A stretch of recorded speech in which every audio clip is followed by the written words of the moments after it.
Hello दोस्तों, तो स्वागत है आप सभी का इस चैनल पर। और ये बुक है अकाउंटिंग की। तो आइए हम इसको थ्योरी पढ़ते हैं अकाउंटिंग की कि क्या इसमें लिखा हुआ है। तो सबसे पहले जो भी हाइलाइटेड वर्ड्स हैं हम वो पढ़ेंगे कि ट्रांजैक्शन एंड इवेंट्स क्या होता है।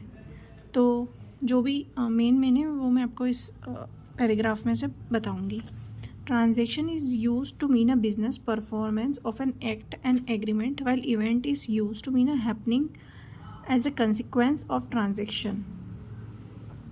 तो सिंपल वे में बताती हूँ मैं आपको। ट्रांजैक्शन क्या होता है, जैसे कोई भी बिजनेस है उसमें मनी आई और मनी गई, यानी मनी इन और मनी आउट, जो भी पेमेंट हो रहे हैं और जो भी हमारी रिसिप्ट्स हो रही है उन सबको ट्रांजैक्शन बोलते हैं। और अगर मैं इसको और प्रैक्टिकल वे में और सिंपल लैंग्वेज में समझाऊँ तो मैं इसको ऐसा बोल सकती हूँ कि एक शॉपकीपर है जिसका किराने की शॉप है, ठीक है, और उसमें वो डेली बिस्किट के पैकेट्स सेल कर रहा है, तो उसको पैसे आ रहे हैं। लेकिन वो जब बिस्किट के पैकेट सेल कर रहा है तो उसको वो कहीं से परचेज़ भी करने पड़ रहे हैं, तो उसके दोनों ट्रांजैक्शन हो रहे हैं। जब वो परचेज़ कर रहा है बिस्किट के पैकेट्स तो भी वो उधर पेमेंट कर रहा है, लेकिन जब वो बिस्किट के पैकेट्स को सेल कर रहा है तो फिर वो उधर कस्टमर से पेमेंट भी रिसीव कर रहा है। तो जो पेमेंट दे रहा है और जो पेमेंट ले रहा है उन सबको हम बोलते हैं ट्रांजैक्शंस।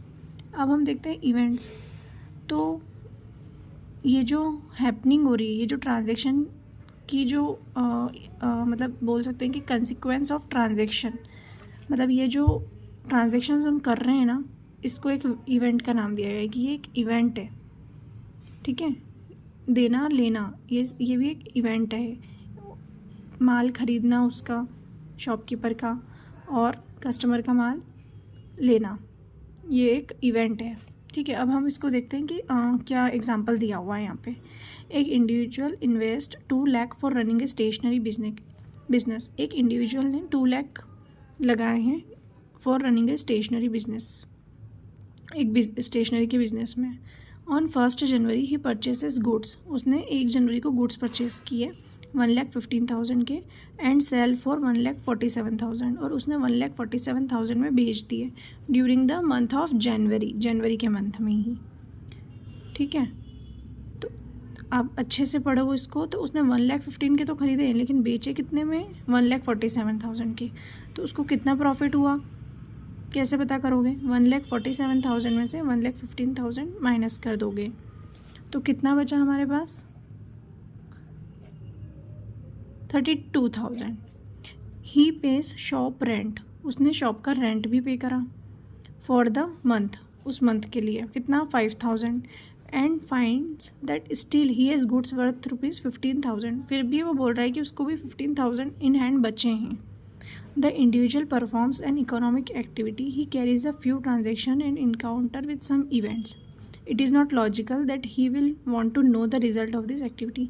ये जो भी उसने ट्रांजेक्शन्स किए हैं उसको रिज़ल्ट चाहिए कि इसका ओवरऑल कंक्लूज़न क्या निकला, उसके पास कितने पैसे कहाँ इन्वेस्ट हुए, ये सारा उसको कंक्लूज़न चाहिए।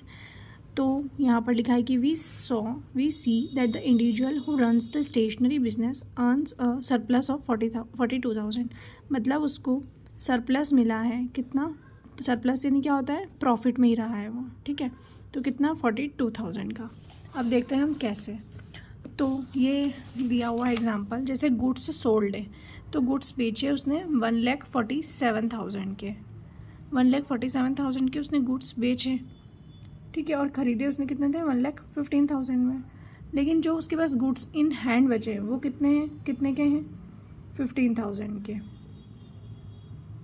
15,000 के उसके पास गुड्स इन हैंड बचे, ये हमने पैराग्राफ में पढ़ा है। तो हमारे पास टोटल कितने हो गए, 1,62,000 गुड्स सोल्ड करने के बाद, और गुड्स इन हैंड आया है हमारे पास 1,62,000। उसमें से हम क्या माइनस करेंगे कि हमने गुड्स कितने के परचेस किए, कितने के परचेस करें, 1,15,000 हमने पे करे, और शॉप का रेंट कितना पे किया हमने, 5,000। तो हमारा टोटल कितना हो गया, 1,20,000, और इसमें से इसको हम सब्ट्रैक्ट करेंगे तो कितना आएगा, 42,000। अब गुड्स इन हैंड का मतलब क्या होता है कि एट प्रेजेंट में हमारे पास कितने अमाउंट के गुड्स हैं, तो 15,000 अमाउंट के गुड्स हैं और गुड्स सोल्ड यानी गुड्स बेचने के बाद हमें जो पैसा आया है वो है 1,47,000। तो इससे उसको बिज़नेस में 42,000 का प्रॉफिट हुआ है। अब हम देखेंगे नेक्स्ट वीडियो में।